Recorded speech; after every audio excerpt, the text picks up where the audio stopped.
Buenas tardes. Hoy, jueves 27 de marzo del año 2025, doy inicio a la charla número 104 de Radiografía del Imperialismo Británico.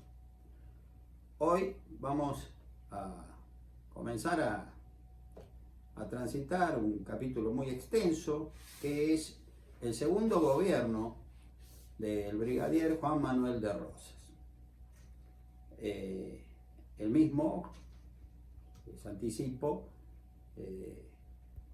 yo les recuerdo, se inició en 1835 y va a durar hasta 1852, hasta cuando fue derrotado en la batalla de Caseros por las fuerzas comandadas por el general Justo José de Urquiza. Pero antes de empezar con el segundo gobierno, tenemos que, me parece una buena idea, mostrar cómo va a ser que llega nuevamente al poder Juan Manuel de Rosas.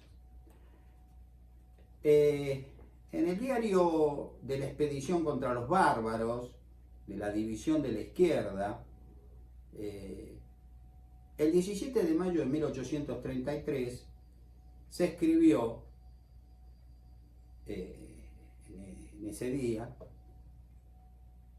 y se describe al río Colorado y las excelentes posibilidades de sus campos cercanos a su cauce ofrecían a una futura explotación ganadera. Ahora voy a leer el diario de las marchas. Mayo 17. Permaneció la división campada en su puesto, acampada. El día amaneció nublado y ventoso, aunque templado. Como a las 10 se despejó y después tuvo sus variaciones. Hicieron ejercicio los mismos cuerpos del día anterior. La infantería a la tarde lo hizo disparando armas de fuego. El señor general, Juan Manuel de Rosas, ordenó al capitán de marina don Guillermo Bathurst hiciese echar al agua la mayor de las canoas que trae la expedición. Rosas llevó 5 pequeñas embarcaciones: las goletas Encarnación, Restaurador, Choel, San Martín y la ballenera Manuelita, que fueron transportadas por barco hasta Fuerte Argentino, hoy Bahía Blanca, y de allí a Carmen de Patagones. Fueron desarmadas, las ensamblaron. ¿Por qué llevó esos barcos, esas pequeñas embarcaciones Rosas? Porque él quería remontar los ríos Colorado y Negro para ver qué había en sus nacientes y comprobar si era cierto que navegándolo se podía llegar al Océano Pacífico.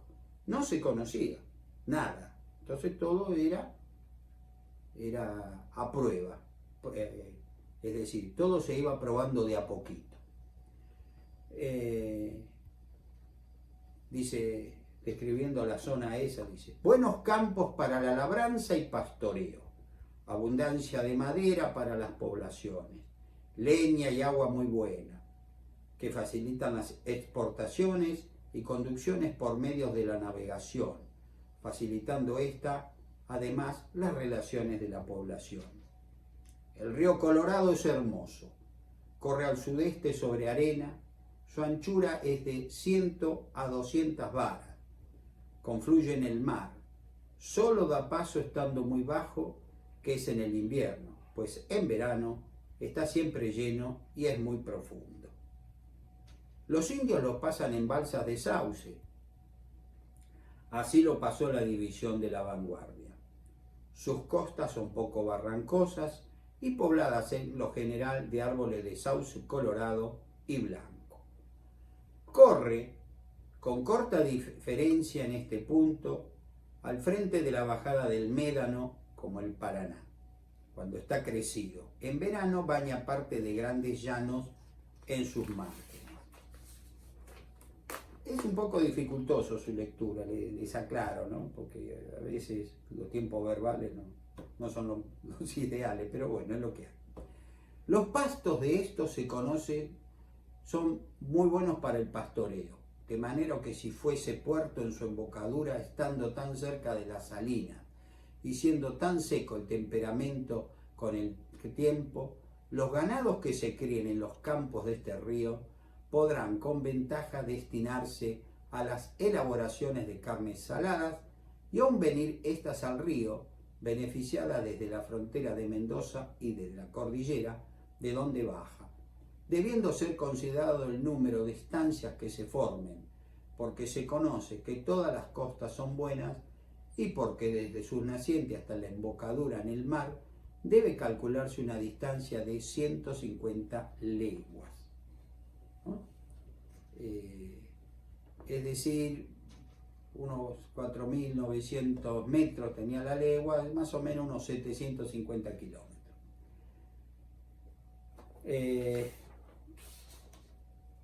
El ganado yeguarizo, lanari y cornudo, o sea, vacuno, podría criarse con ventaja. El primero ya se sabe que se cría y engorda bien en los campos buenos para el vacuno. Para el lanar es mejor el temperamento del Colorado que el del interior de la provincia, donde hoy se cría este ganado porque es más frío y seco, porque los pastos son tiernos y porque el río ofrece la mayor comodidad en sus corrientes y maderas de sauce sobre sus orillas para salvar con facilidad sus lanas. Pero todo esto es contando con la navegación. Por eso él llevó esas pequeñas embarcaciones. Los carneros merinos se criarían muy bien, sin desmejorar en nada, porque la oveja quiere en verano un temperamento no muy cálido. Temperamento acá sería una temperatura, le aclaro, lo usaban de otra manera la palabra temperamento, ¿no? Con otra acepción. Y en el invierno hay poca lluvia, aun cuando haya mucho frío, y como estas temperaturas se encuentran ya a una altura de los 40 grados, por esta razón las ovejas pampas siempre han sido en su tamaño, lana y engorde mucho mejor que la del interior de la provincia. O sea, con esto Rosas está previendo la cría intensiva de ganado ovino en lo que el sur de lo que hoy es la provincia de Buenos Aires, la Pampa, y hablando criollo ya está previendo lo que se puede criar en nuestra Patagonia. Ovejas teníamos muchísimo. Acá me voy de la descripción que hace Rosas a una llamada que dice así. Cuenta Roberto Parish que en 1823, cuando llegó a esta playa, los hornos de ladrillo se empleaban como combustible los huesos de ovejas secados al sol. Posteriormente, habiéndose liberado la importación de lanas de Inglaterra, se pensó que se podrían aprovechar la de las ovejas del país, aun cuando fuese para la confección de alfombras ordinarias y tejidos de consistencia. Estos ensayos dieron buenos resultados y poco después, al cruzarse esos rendimientos en la provincia de Buenos Aires, nació una industria que es la base de la prosperidad de la especie lanar. Es decir, se mezclaron las lanas de Gran Bretaña con las lanas criollas y de esa mezcla salió algo muy bueno.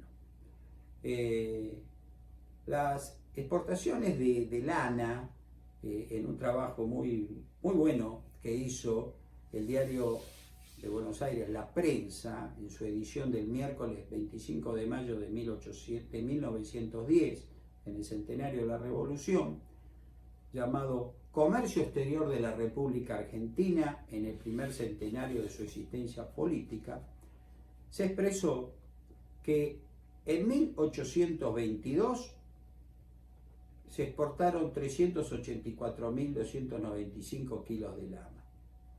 En 1829, 348.388, una disminución. En 1837, 2.121.383 kilogramos. En 1840 desciende 1.609.850. En 1850, terminado el enfrentamiento con Francia y la Gran Bretaña, los bloqueos, aumenta la exportación a 7.681.050 kilogramos. En 1860 las exportaciones subieron a 17.316.900 kilogramos y en 1870, transformándonos en el primer exportador de lana del mundo, exportamos 65.704.214. Las cifras que acabo de leerles expresó esa publicación, dice: verdaderos exponentes de un progreso que ningún otro país del mundo ha realizado, y eso fue cierto, hablan con elocuencia de los hechos producidos en un desdoblamiento extraordinario de la hacienda lanar, que en el año 1822 daba para la exportación 384 toneladas y 48 años después la misma era de 65.704.214 kilogramos. ¿No?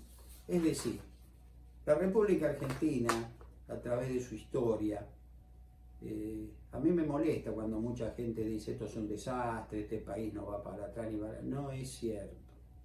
Argentina, en todo caso, les concedo que haya sido pésimamente gobernada.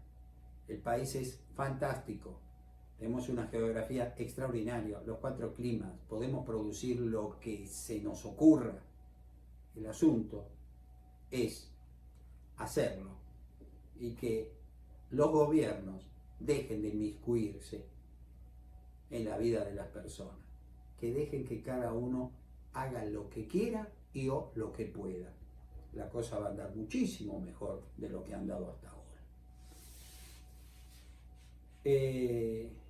Bueno, habiendo cumplido el objetivo planeado, la división de la izquierda de la expedición contra los bárbaros, repito, contra los bárbaros, expresión que no es mía, es una expresión que acuñó Juan Manuel de Rosas,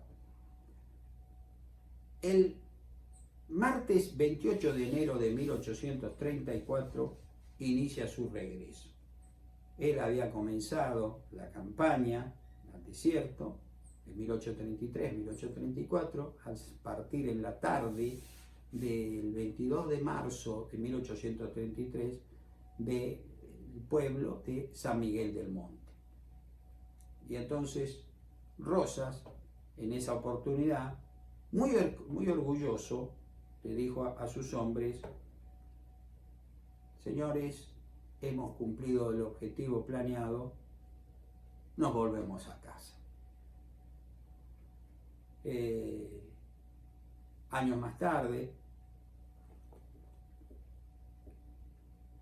en el artículo, voy a darles el dato preciso, en el artículo 16 del testamento hológrafo, es decir, escrito de su puño, firmado por Juan Manuel de Rosas en Southampton, el jueves 28 de agosto de 1862, Rosas expresó que en esa campaña que él comandó, la de 1833-1834, se logró el más completo resultado del negocio pacífico con los indios pampas de los desiertos del sur. Y escuchen con mucha atención. En la que fueron muertos 20.000 indios y reducidos también otros 20.000 a la obediencia del gobierno. Apertura de las costas que se desenvuelven desde la cordillera a los Andes hasta el afamado Magallanes. Aquí exagera un poco porque él al estrecho Magallanes no llegó, no pasó del Río Negro, pero bueno.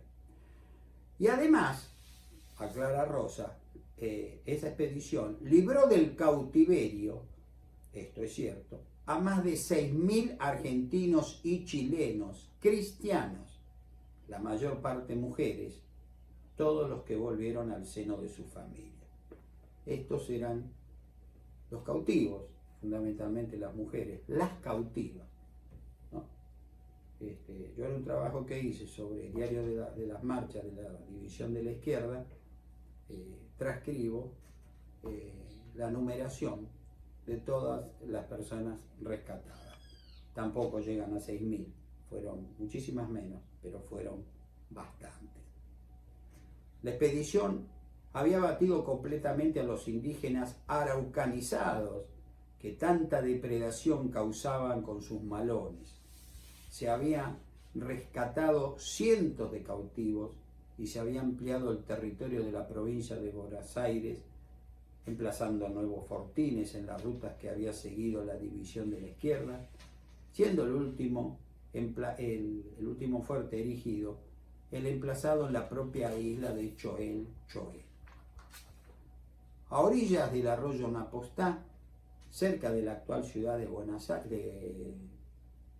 de Bahía Blanca, nuestra querida hermana ciudad tan castigada hace poco menos de un mes por unas lluvias tremendas,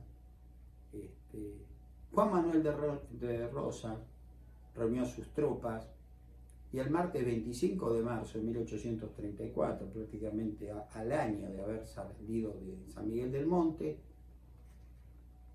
le dirigió emocionado a sus fieles soldados estas palabras de despedida. Soldados de la patria, hace 12 meses que perdisteis de vista vuestros hogares para internaros en las vastas pampas del sur. Habéis operado sin cesar todo el invierno y terminado los trabajos de la campaña en 12 meses como os lo anuncié. Vuestras lanzas han destruido los indios del desierto, castigando los crímenes y vengando los agravios de 2 siglos.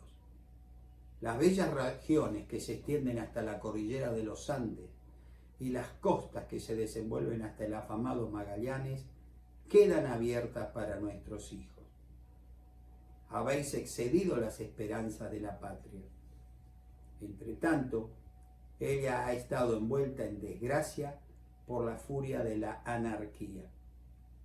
¿Cuál sería hoy vuestro dolor si al divisar en el horizonte los árboles queridos que marcan el asilo doméstico, alcanzarais a ver la funesta humareda de la guerra fratricida?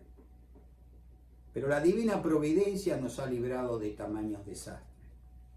Su mano protectora sacó del seno mismo de la discordia un gobierno fraternal a quien habéis rendido el solemne homenaje de vuestra obediencia y reconocimiento. Compañeros, jurad aquí delante del Eterno que grabaremos siempre en nuestros pechos la lección que se ha dignado darnos tantas veces, de que sólo la sumisión perfecta a las leyes, la subordinación respetuosa a las autoridades que por ellas nos gobiernan, pueden asegurar la paz, la libertad y la justicia para nuestra tierra. Compatriotas, que os gloriáis con el título de restauradores de las leyes, aceptad el honroso empeño de ser sus firmes columnas y defensores constantes. Esta emotiva despedida, además de ser publicada en la Gaceta Mercantil de Buenos Aires, como lo había sido el resto del diario de las marchas de la División de la Izquierda, también lo fue en el periódico, también fue inserta en el periódico El Restaurador de las Leyes, que lo solventaba y dirigía a su esposa, Encarnación Escurra, que fue un parcial medio de propaganda que, mientras ensalzaba la figura del héroe del desierto, como todo el mundo lo conocía a Rosas en Buenos Aires, proporcionalmente criticaba al gobernador Juan Ramón Balcarce. Los cautivos que se rescataron en dicha campaña. Rosas habla en esa despedida y en su testamento que habían rescatado 6.000 cautivos. Había exagerado un poco, lo multiplicó por 10. El logro más importante de la campaña, o uno de los logros más importantes, aparte de la pacificación de todas esas tierras que estaban en manos de los indios araucanizados, fue el rescate de 634 cautivos, cuya nómina se dio a conocer, ¿no?, en la denominada relación de los cristianos salvados del cautiverio por la división de la izquierda del ejército expedicionario contra los bárbaros, al mando del señor brigadier general don Juan Manuel de Rosas. Este importante documento fue publicado por la Imprenta del Estado, que estaba ubicada en la calle Chacabuco 19 en el año 1835. Pocos temas han sido soslayados en nuestra historia, como el padecimiento que sufrieron los cautivos, en especial las mujeres blancas, a mano de los indios dominados por la etnia araucana, que desde su Chile natal lograron dominar a los indígenas de nuestras pampas, erigiendo un imperio de depredación y terror que llegó a su fin con la campaña al desierto de 1879 al comando del general Julio Argentino Roca. Por eso me ha parecido interesante, oportuno, transcribir un esclarecedor artículo titulado Las cautivas, que fue publicado hace cerca de 70 años en el matutino La Prensa. Y dice así: ningún destino de mujer ha podido ser más horroroso que el de aquellas desventuradas que el pillaje de los indios sustraía a la vida civilizada para transportar en una fantástica cabalgata de cientos de leguas hasta la guarida de toldos de cueros de caballo. El robo de ganado y mujeres constituyó el principal objeto de todos los malones que hasta el año 1880 asolaron las más fértiles zonas del país y cuyo origen se remonta a los primeros establecimientos españoles de la campaña argentina.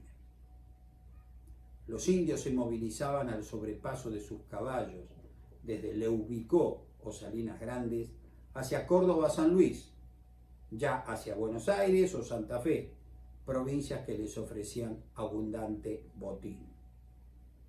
Muchos o pocos partían con luna nueva, quedando tan solo los inservibles en los toldos. Una chusma de chinas y muchachos arreaban las tropillas y podían hacer jornadas de más de 30 leguas diarias. El ataque se producía por sorpresa, pues en esta fincaba la mitad del éxito. Si habían sido advertidos, emprendían la retirada hacia los lejanos cubiles, donde las cautivas eran concentradas y puestas bajo la vigilancia de las chinas, pasando a enriquecer el serralio de su captor o a ser vendidas como un objeto cualquiera. Si pretendía huir, se le descarnaban las plantas de los pies, que les eran atados por huascas por debajo de la panza del caballo. La buena fortuna del pillaje le permitía al salvaje aumentar el número de hijos que le acompañarían en la guerra y que desde temprana edad blandirían la lanza de Coligüe para acrecentar el prestigio de su nombre. La población de estas tribus tendía a disminuir como consecuencia de las frecuentes guerras y de las pestes, sobre todo la viruela, que las diezmaba. Otro motivo importante radicaba en la escasez de mujeres.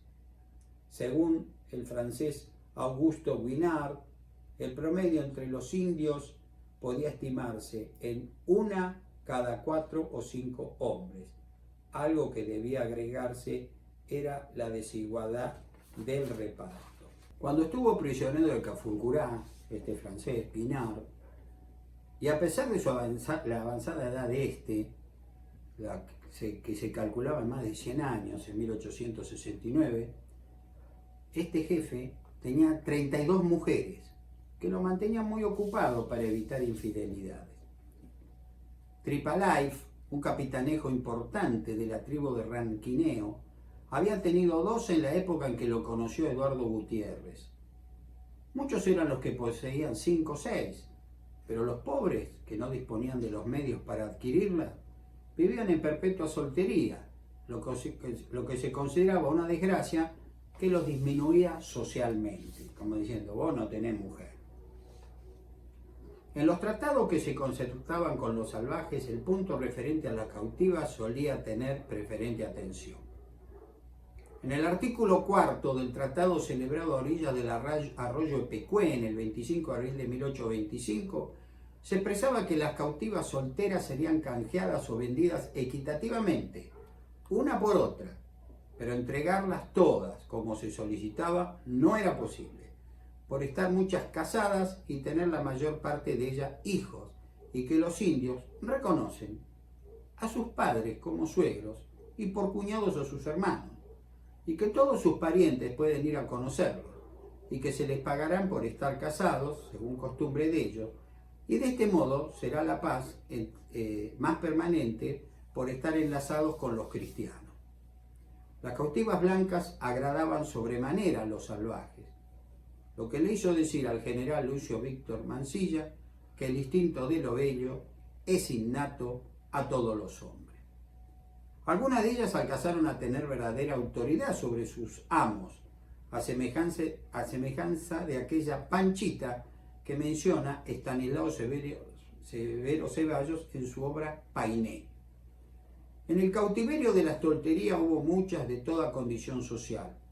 Una monja cordobesa, sobrina del gobernador de Córdoba, Manuel López, doña Aniceta Sanabria, de una familia principal de San Luis, una artista dramática, bella y delicada mujer que murió sin revelar su verdadero nombre, Dorotea Álvarez de Córdoba, Paula Suárez, regalada por los indios al jefe militar de Azul, son algunos de los nombres que destaca Ceballos entre las 500 cautivas repartidas en las tolderías ranquelinas donde vivió refugiado durante 22 años el coronel unitario Manuel Baigorria. Es un cortejo doloroso y humillante que a través del tiempo contrista el corazón y del cual no nos han quedado otros testimonios que las referencias de contados escritores como Augusto Guinart, que vivió 3 años cautivo de las diversas tribus, pasando de dueño en dueño, y luego, al volver a Francia, fue nombrado miembro de la Sociedad Geográfica de París, y de otros que visitaron las tolderías, como Lucio Víctor Mansilla y Estanislao Severo Ceballos. Si alguna de aquellas desventuradas hubiera podido escribir algo sobre la vida pasada en las tolderías, seguramente hoy tendríamos una de las páginas más amargas de la historia humana. Terribles dramas inéditos acaecieron allí. La recién llegada despierta los celos de las chinas que temen les arrebate el amor del indio, sin contar con las vejaciones de este. Debían lavar, cocinar, cortar leña, carnear y cuidar animales. Antes, cuando el indio me quería, contaba una de ellas a Mansilla, me iba muy mal, porque las demás mujeres y las chinas me agarraban entre todas y me pegaban. Ahora que el indio no me quiere, me va muy bien. Son todas muy amigas mías. En su pasión por el juego, solían apostar todos sus bienes, aún los más preciados, como el ganado y las cautivas. Así, dice Guinart, como en muchas ocasiones he visto a algunas jóvenes desgraciadas pasar de mano en mano y sufrir los agravios de un gran número de amos que, para vencer su resistencia desesperada, le administraban terribles castigos. Con frecuencia se las vendía o regalaba, con lo que se iniciaba un nuevo periodo de sufrimiento. No solían durar mucho tiempo en las tolderías, porque además de la tristeza que les secaba el deseo de vivir, no lograban habituarse al régimen alimenticio de los salvajes, compuesto por carne de yegua y sangre cruda. Otras veces se las acusaba de algún maleficio, y fue así como en las exequias del cacique Ranquel Painé fueron sacrificadas 25 mujeres para dar un escarmiento a las brujas. Su primogénito y heredero, Calvalú, ordenó hacer un rodeo con las mujeres, reunió unas 120, y dispuso que todo hombre que tuviese 3 dejaría matar 2, el que solo tuviese 2, 1, y el pobre que no tuviese más que 1 la perdería. La marcha fúnebre con el cadáver del cacique al frente, seguido por las mujeres encerradas adentro de una escuadra con lanceros a caballos, se hacía lamentable, deteniéndose 3 veces antes de cubrir las 6 cuadras donde 2 algarrobos indicaban el lugar de la recién abierta tumba. En cada uno de los altos, Calvalú designaba las 8 que debían morir, las que eran sacadas del grupo y muertas a bolazos y puñaladas. Este terrible espectáculo quedó perdido entre los muchos que escondió el desierto, si no fuera por el testimonio de un cautivo, don Santiago Avendaño, que llegó a ser teniente coronel más tarde y lo narró con todos sus detalles en la revista de Buenos Aires de 1868. En la nota al pie de Radiografía del Imperialismo Británico, transcribo algunos detalles demostrativos de las cautivas rescatadas por Juan Manuel de Rosas, con el número que se le asigna en esa relación. En la número 1 dice: Juan, cordobés del Salto, su padre es Rufino y María del Pilar. Fue cautivado junto con una hermana llamada Dominga. Tiene 2 hermanos menores, su edad de 16 a 18 años, cara redonda, blanco, ojos negros grandes. Los cautivaron chicos, nada más sabe. La número 38, Rosa Sanabria, porteña de la jurisdicción del Salto, de 26 años, soltera, hija de José Ángel y de Victoriana Montero. Hace 13 años que los indios la cautivaron en su mismo país. Cecilia, no sabe el lugar de su nacimiento, tiene unos 14 años, pelo rubio, ojos celeste, color rosado blanco su rostro, boca chica, nariz regular, hija de Martín y de Agustina. Se ignora el tiempo que la cautivaron, no habla el idioma castellano, la mayoría de ellos se habían olvidado de hablar el idioma. Con esto no es que quise ser morboso, sino recordar algo que nadie recuerda, lo que fueron los indios de nuestras pampas, araucanizados, y el verdadero manto de luto que tuvieron en jaque a nuestras poblaciones fronterizas. Por eso cuando hoy actualmente hay algunos que defienden a los supuestos mapuches que se encuentran en Río Negro, en Neuquén, a los cuales se los ha acusado de la quema de gran cantidad de hectáreas de bosques valiosos, que ocupan parques nacionales, que ocupan propiedades, diciendo, esta es nuestra tierra. Cuánta tontera, cuánta ignorancia, cuánta estupidez, si me permiten la expresión. Si por lo menos hablaran con conocimiento, sería otra cosa.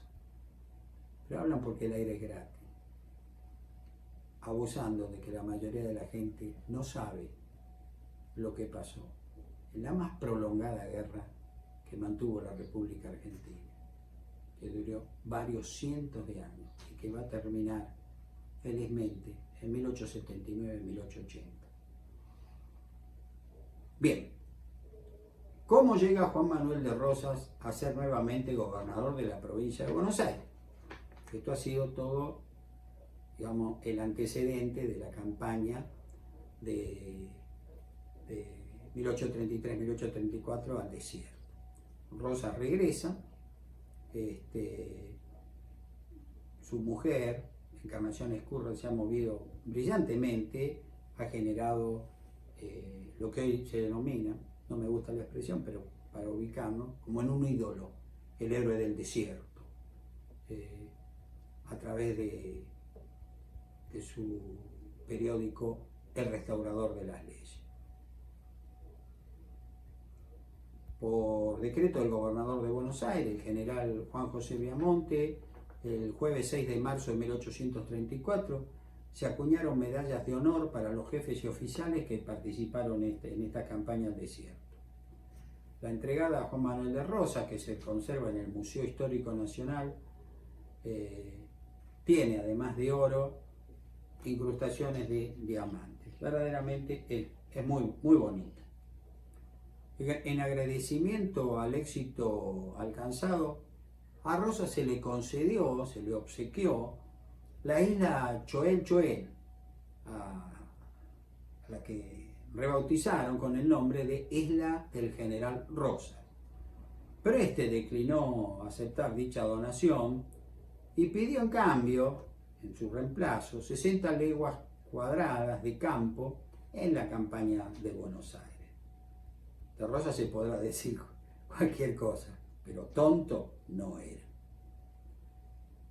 Bien, vamos a hacer una pequeña referencia al gobierno del general Juan Ramón Balcarce. Como vimos, a fines de 1832, Rosas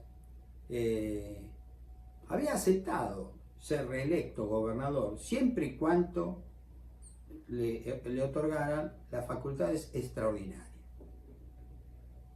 Esto provocó un acalorado debate en la Sala de Representantes y algunos diputados hablaron en favor de la supresión, en tanto que otros abogaron porque fueran mantenidas, afirmando que era preferible la tiranía a la anarquía. Producida la votación, por 19 votos a 7, triunfó la moción de que las facultades extraordinarias no le fueran renovadas, por lo que Juan Manuel de Rosas presentó su renuncia indeclinable al cargo, diciendo: si yo no tengo facultades extraordinarias, yo no puedo gobernar. ¿Ustedes piensan que no hay que darme dichas facultades? Pues, señores, me voy a mi casa, que otro tome mi puesto. En honor a la verdad, considera que esa fue la excusa que él esgrimió para no seguir gobernando. Él no quería continuar en el cargo porque él verdaderamente tenía el objeto, digamos, entre ceja y ceja, de hacer la campaña al desierto. Rosas tenía muchas propiedades, muchas estancias donde creaba ganado, y los indios verdaderamente eran una sangría a sus intereses. Por eso él encontró, me parece a mí, una excusa perfecta para decir: señores, no me dan las facultades extraordinarias, me voy a atender mis asuntos particulares. Y así fue que va a ser la campaña al desierto de 1833-34, a la que me he referido recientemente.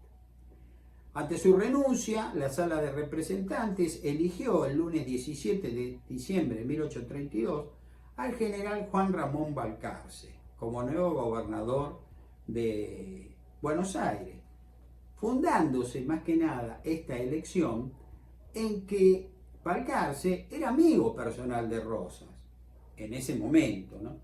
Y que él mismo propició su candidatura.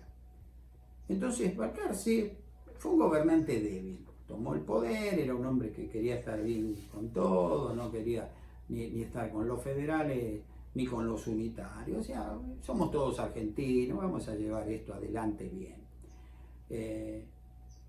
Pero no sirvió. Y va a gobernar hasta noviembre de 1833, o sea, menos de un año, motivado esto fundamentalmente en la división interna del federalismo. El nuevo gobernador era integrante de la facción de los federales liberales o moderados, que quisieron respetar todas las ideas y poner término, como ya dije, a las persecuciones políticas. Y se los conoció, despectivamente por los rosistas, como los lomos negros, quizás por el dorso de las listas electorales que era de ese color. Ellos querían llegar a una organización constitucional, y de lograrlo, la figura de Juan Manuel de Rosas dejaría de ser la principal del Partido Federal y del gobierno. Por ello, sus enemigos políticos lo llamaron también cismáticos, separatistas y hasta decembristas, sugiriendo que tenían simpatías y aún contactos con los unitarios que derrocaron y fusilaron al gobernador Manuel Dorrego. A los lomos negros, los federales lomos negros, se les oponían los seguidores de Juan Manuel de Rosas, conocidos como federales netos o apostólicos, quienes creían que faltaba mucho para organizar nuestro país en forma constitucional, o sea, dictar una constitución. Bueno, mis queridos amigos, como dice el viejo dicho, el tiempo es tirano, se ha acabado la charla de hoy. En la próxima vamos a seguir avanzando ya con Juan Manuel de Rosas en su segundo gobierno.